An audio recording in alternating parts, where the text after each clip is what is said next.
I used to believe in perfect love stories. Mine started like many others, in a crowded college party at Stanford, where I first saw Sarah. She was studying design while I was knee-deep in computer science, dreaming of changing the world through code. Something about her caught my eye that night. Maybe it was her confident smile, or the way she commanded attention without trying. I remember thinking how different she was from the other girls I knew in tech.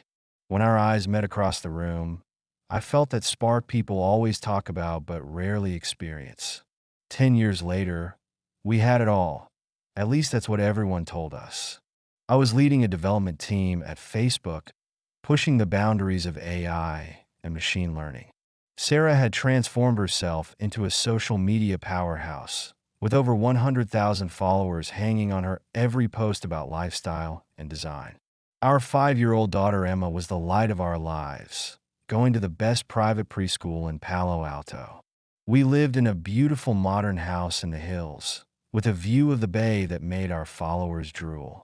Hashtag blessed life, Sarah would caption our family photos. And I believed it, every single word of it. That's the thing about perfect stories. They're usually too good to be true. I should have known better, being a data scientist who deals with anomalies and pattern recognition. But love makes fools of us all, doesn't it? The first crack in our perfect facade appeared on a sunny California morning in March. Sarah was sipping her artisanal coffee, the kind she always featured in her Instagram stories. "Jack, you remember Jessica from college?" she asked, scrolling through her phone. Of course I remembered Jessica Walker, Sarah's best friend from their sorority days. She was now engaged to Ryan Mitchell, some hotshot investment banker from New York. "She's getting married in June," Sarah continued, her eyes lighting up. "Big wedding in Napa Valley, very exclusive. But that's not the exciting part."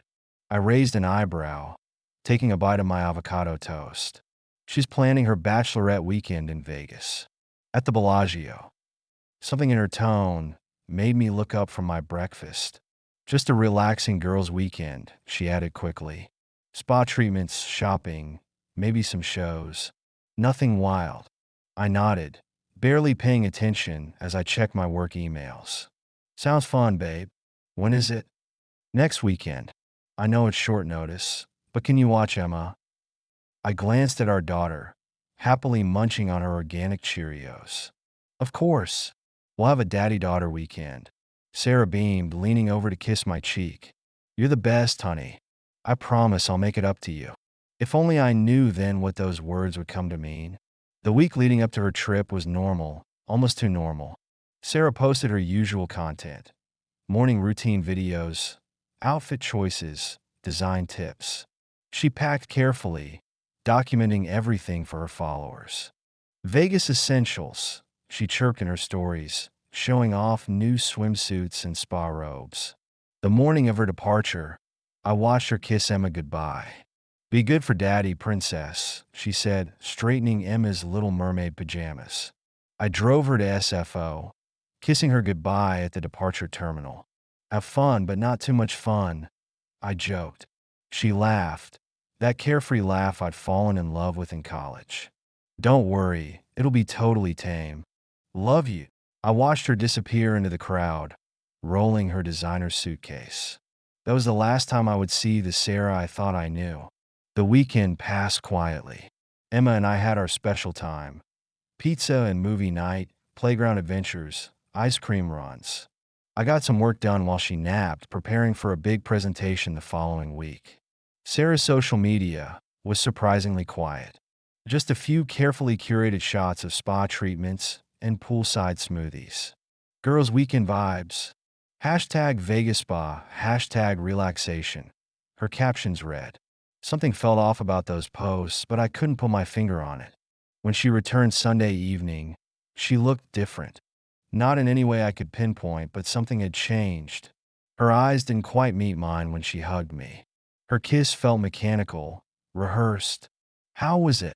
I asked as I helped with her luggage. "Oh, relaxing. Just what I needed." Her voice was light, but there was an undertone I'd never heard before. "Jessica had a great time. Everyone did."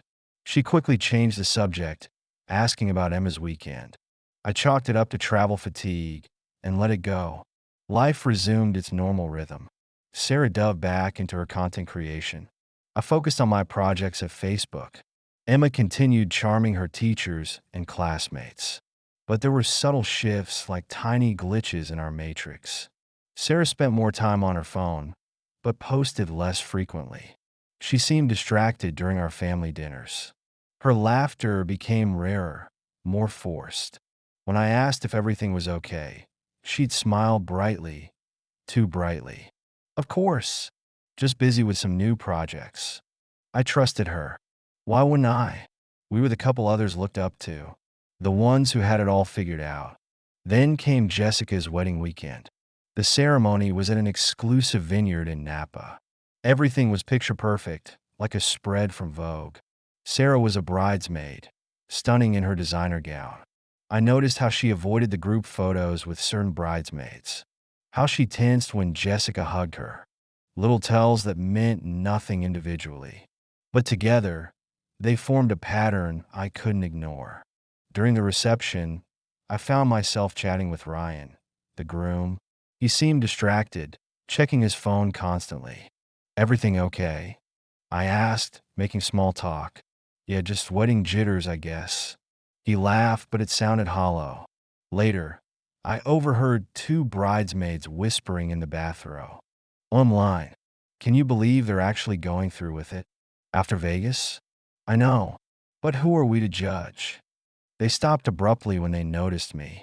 The pieces were there, but I wasn't ready to put them together. Not yet. 2 weeks after the wedding, I was working from home. Emma was at preschool, and Sarah had a client meeting downtown. I was deep in code when my phone buzzed. A text from Dr. David Chun, my old college roommate and now our family doctor. "Jack, can you come by the office? Need to discuss some test results." My stomach dropped. I'd gone in for a routine physical the week before. "Everything okay?" I texted back. "Better to discuss in person. Can you come now?" I told my team I had a family emergency and drove to David's office. His face was grave when I walked in. "Sit down, Jack," he said, closing the door. "We need to talk." In that moment, as I looked at the papers in his hand, I knew. Sometimes knowledge comes like a thunderbolt. Other times, it's like a slow-rising tide. This was both. "Your test came back positive for an STD," David said quietly. The words hit me like a physical blow. That's impossible," I stammered. "I haven't. Sarah and I." David's expression was sympathetic but professional. "The test is conclusive, Jack. And given your lifestyle," he trailed off, letting me fill in the blanks.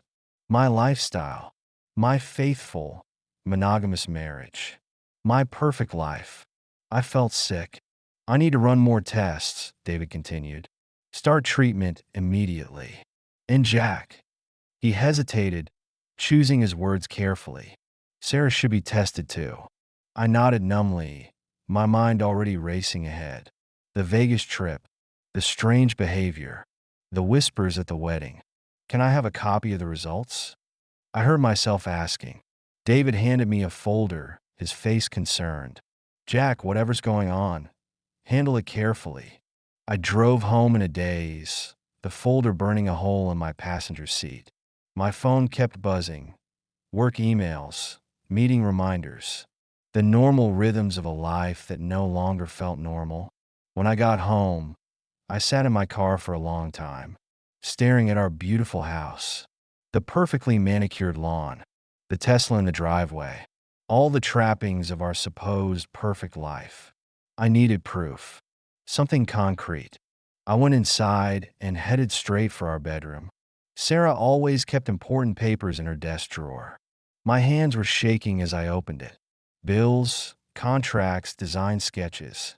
And there, tucked in a manila envelope, medical records. Recent ones. My vision blurred as I read the results. Positive. Dated 3 days after her return from Vegas. The truth I'd been avoiding hit me with full force. Sarah, my wife of 8 years, had cheated on me. And not just cheated, She'd put my health at risk, kept it secret, continued our life as if nothing had changed. I heard her car pull into the driveway, the sound of her heels on, the walkway, the front door opening. "Jack, you're home early." Her voice, so familiar, yet suddenly strange. I walked downstairs, holding both folders. It was time for the perfect story to end.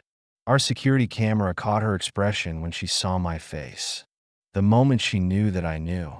The beginning of the end of our perfect lie. Sarah froze in our kitchen, her designer handbag slipping from her shoulder. "Jack, what's wrong?" Her voice wavered, but she was already reaching for her phone, a reflex of the influencer she'd become. I placed both medical folders on our Marble Island counter, the same counter where we'd filmed countless Cooking with the Thompsons videos. "Want to explain these?" She didn't move, didn't reach for them. "I don't know what those are," she said, but her voice betrayed her. "Really?" "Because one's mine, from David. The other one's yours." I opened both folders, laying out the results side by side. Interesting reading, especially the dates. Sarah's carefully maintained facade cracked. Tears welled up in her eyes, smearing her perfect makeup. "Jack, I can explain." "Can you?" "Because I'm really curious how this happened." My voice was eerily calm, surprising even me. "Did you think I wouldn't find out? That it would just go away?" She sank into one of our kitchen chairs, her face in her hands. "It wasn't supposed to happen," she whispered. "What wasn't?" "Vegas? The line? Putting my health at risk?" My calm was evaporating, replaced by a rage I'd never felt before. "Please, Jack, let me explain." "Oh, you're going to explain?" "Every detail. Right now." I pulled out my phone, opening her Instagram. "Here's what you told the world about Vegas." I scrolled through her posts. Spa day with the girls. Poolside meditation. Clean living in Sin City. Each word dripped with sarcasm. "What really happened, Sarah?" She looked up, her face streaked with tears. "We did go to the spa," she began weakly. "Don't." I cut her off. "Don't minimize this. The whole truth. Now." Her shoulders slumped in defeat. "Jessica arranged entertainment. For the evening." "Entertainment?" "Male dancers. Private party in one of the luxury suites." I felt my jaw clench. "Go on." "We were drinking. A lot. Everyone was encouraging each other." "Everyone?" "All the bridesmaids." She nodded miserably. "Jessica said, she said we were boring. That we'd all married too young." A bitter laugh escaped me. "So you decided to prove her wrong?" "It wasn't like that. It just happened." "Things don't just happen, Sarah. People make choices." My shout echoed through our empty house. Thank God Emma was still at preschool. "Was it worth it?" I asked, my voice dropping to a whisper. "Was one night worth destroying everything we built?" Sarah stood up suddenly, her own anger flaring. "You don't understand the pressure I'm under." "Pressure? What pressure?" "To be perfect. To have the perfect marriage, perfect family, perfect life." She gestured wildly at our house. "Do you know how hard it is? Always being watched, judged." "So you decided to blow it all up?" "Great solution." "I made a mistake. One mistake in 10 years. A mistake is forgetting to pay a bill, Sarah. This was a choice." I pulled up the medical records again. "A choice you then tried to hide. How long were you going to keep this secret?" She fell silent, avoiding my eyes. "I thought if I got treated quickly, you'd never have to know." The callousness of her words hit me like a slap. "Never have to know? I'm your husband. I trusted you." My voice broke on the last word. "I would have rather you told me immediately than find out like this." Sarah reached for my hand across the counter. I pulled back as if burned. "Don't. Just don't." We stood in silence, the weight of destruction heavy between us. "Who was he?" I finally asked. "Jack, please." I deserve to know. She wrapped her arms around herself. "A dancer. I don't even know his name." Another bitter laugh escaped me. Perfect. Just perfect. I pulled out my laptop, opening my email. "What are you doing?" she asked, fear creeping into her voice. "Emailing the best divorce lawyer in Silicon Valley." "No. Jack, please, we can work this out." She rushed around the counter, grabbing my arm. "We can go to counseling, couples therapy, anything." I looked at her tear-stained face. The face I'd woken up to for 10 years. The face I'd trusted completely. "There's nothing to work out, Sarah. You killed us." "What about Emma?" she pleaded. "Don't you dare use our daughter as a bargaining chip." My voice was ice cold. "We'll figure out custody. But first." I closed my laptop, facing her fully. "I want a paternity test." The color drained from her face. "What? How could you even think?" "How could I not? You've shown me I never really knew you. Emma is yours. She looks just like you. I need proof. After this, I need certainty." Sarah collapsed into tears again. "When did you become so cruel? When did you become someone who could do this to me?" The question hung in the air between us. Our smart home system chimed softly. "Time to pick up Emma from preschool." "I'll get her," Sarah said quietly. "No, I will. You need to pack a bag." She looked up, startled. "What?" "I can't look at you right now. Go stay with your sister." "You're kicking me out?" "This is my house too. Would you rather explain to Emma why Daddy's sleeping in the guest room?" That stopped her. She knew I was right. Emma was too young to understand what was happening. How long? Until I figure out our next steps. Until the test results come back." I grabbed my keys, heading for the door. "I'll be back with Emma in 30 minutes. Be gone by then." As I drove to the preschool, my phone exploded with notifications. Sarah had posted on Instagram, "Taking a break from social media for personal reasons. Please respect our privacy during this time." The comments were already pouring in. Concerned followers asking what was wrong. Speculation starting to build. Our perfect life was about to become perfect gossip. Emma ran to me when I walked into her classroom. "Daddy, you came instead of Mommy." I scooped her up, holding her tight. Her innocent joy was both healing and heartbreaking. "Yeah, princess. Daddy's here. Is Mommy making dinner tonight?" "No, baby. Mommy's visiting Aunt Lisa for a while." "Like a sleepover?" "Something like that." I strapped her in her car seat, my mind racing. How do you protect a 5-year-old from their world falling apart? When we got home, Sarah was gone. A note on the counter. "I'm so sorry. Please don't shut me out completely." Emma ran to her playroom, oblivious to the tension in the house. I sat at the kitchen counter, staring at my phone. 3 missed calls from David. A text from my lawyer confirming our appointment. And an email from an anonymous account. Subject: Vegas truth. You should know. My hands shook as I opened it. Attached were photos. The bachelorette party. Sarah. The other bridesmaids. Everything she'd tried to hide. I closed the email, feeling sick.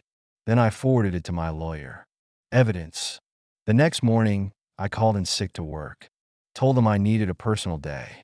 Dropped Emma at preschool with a brave face. Then drove to the lawyer's office in downtown Palo Alto. Margaret Chun was known as the tech wife whisperer. She specialized in high-profile Silicon Valley divorces. Her office overlooked the Stanford campus where my story with Sarah had begun. "Tell me everything," she said after I signed the retainer. So I did. The Vegas trip, the STD results, the anonymous email. She listened without judgment, taking notes. "Good news is, California's a no-fault state," she said when I finished. "But the medical issues that could work in our favor." She outlined our strategy. Protect my assets. Ensure fair custody. Manage the inevitable media fallout. "Your wife's social media presence complicates things," she noted. "Everything's documented. Everything's public." "Is that bad?" "Could be good, actually. Shows your family commitment. Her carefully curated perfect life." She smiled grimly.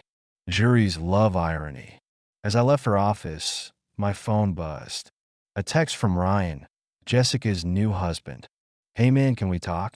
Something's not right with Jess. I stared at the message for a long time, then typed back, yeah, we should definitely talk. The dominoes were starting to fall. Our perfect lies were unraveling.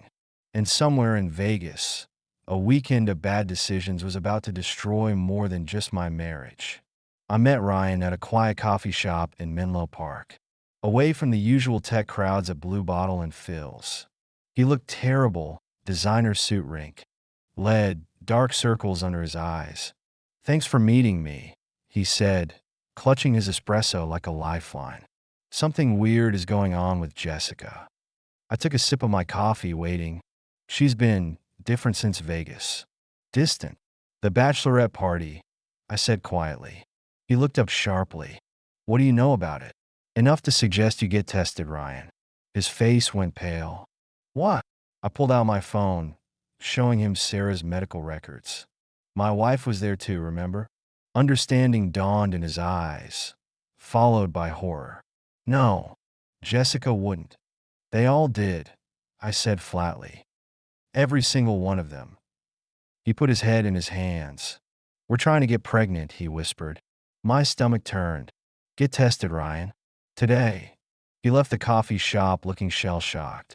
I felt no satisfaction in his pain, only a grim sense of justice beginning to unfold. Back home, I had my own battles to fight. The paternity results had come back that morning. Emma was mine. The relief was overwhelming. I'd known it in my heart, but seeing it confirmed, Sarah had been calling daily, begging to come home, promising therapy, changes, anything I wanted. But trust, once broken, is like a shattered mirror. You can put the pieces back together, but you'll always see the cracks. Emma was struggling with the separation. When is mommy coming home? She'd ask every night. Soon, princess. I'd lie, hating myself for it. How do you explain betrayal to a 5-year-old? The divorce proceedings moved quickly. Margaret was ruthlessly efficient. Sarah's lawyer tried to argue for equal assets. My client helped build his success, he claimed. Margaret just smiled and pulled out the Vegas photos. Your client built something else entirely. Sarah's social media empire was crumbling. Her followers smelled blood in the water. Speculation ran wild about our separation. Hashtag perfect life fail started trending in Bay Area circles. Then Ryan's test results came back positive. He filed for divorce the same day. The Vegas weekend claimed its second marriage. Jessica's carefully planned wine country wedding became a cautionary tale. The tech world loves gossip almost as much as it loves disruption. Our story spread through Silicon Valley like wildfire. The perfect power couple, destroyed by one weekend. Sarah's influencer contracts started canceling. Her design clients backed away. The facade she'd built was collapsing. She showed up at my office one afternoon, somehow got past security. Please, Jack. My whole life is falling apart. I looked at her, really looked at her. The designer clothes couldn't hide her desperation.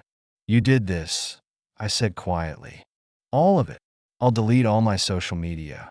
Give up influencing. Anything. It's too late, Sarah. Way too late. Security arrived to escort her out. My team pretended not to notice. In tech, we're good at ignoring uncomfortable scenes. E-divorce was finalized 3 months later.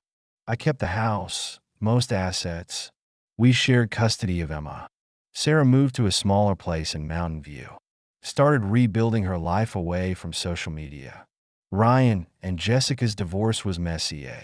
Their story made TechCrunch. VC power couple splits after Vegas scandal. Silicon Valley loves a fall from grace almost as much as a unicorn startup. Emma adapted better than I expected. Kids are resilient that way.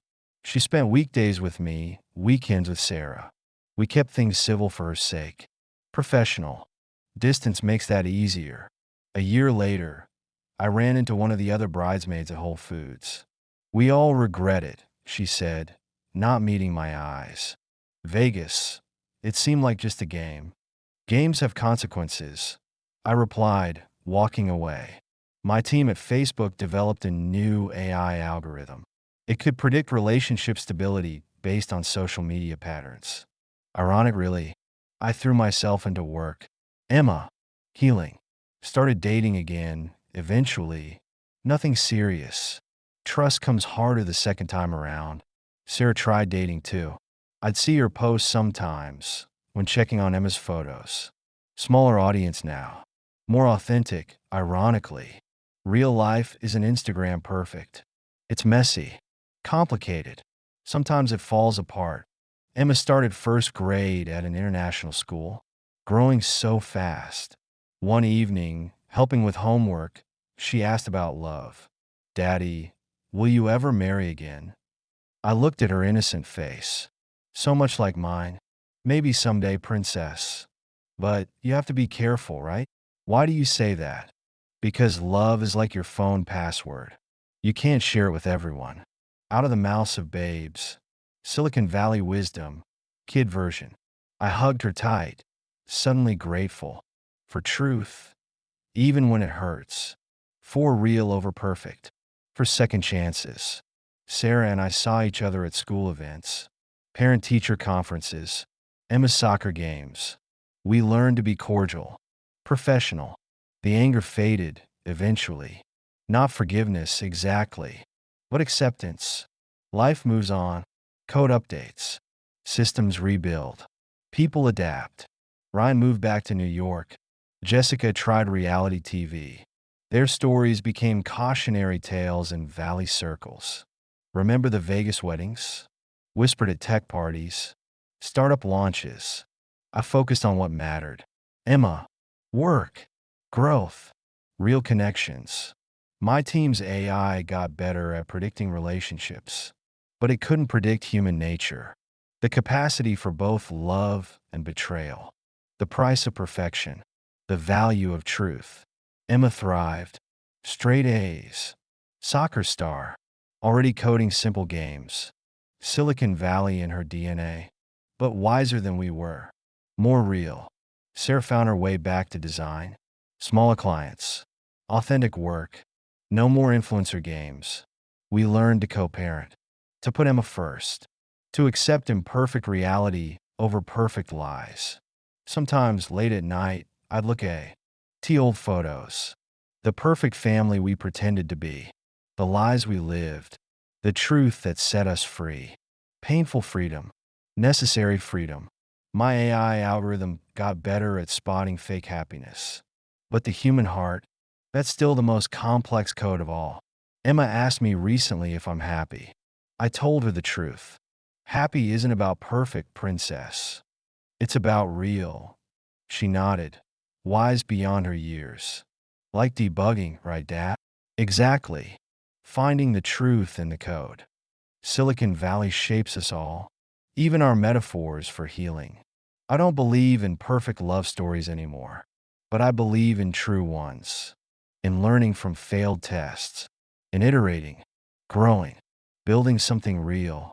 Sarah and I will never be friends, but we're better co-parents than we were spouses. More honest, more real. Emma knows she's loved. That's what matters. The rest is just code, debugging, updating, moving forward, one line at a time. In the end, that's all we can do. Write new code, build better systems, learn from our crashes, and keep moving forward. Perfect is just another bug in the system. Real is the only code that matters. Trust is the best algorithm. And love is worth getting right. Even if it takes a few tries. Even if it means starting over. Even if perfect turns out to be a lie. Because real is better than perfect. Every time. Hashtag end of code.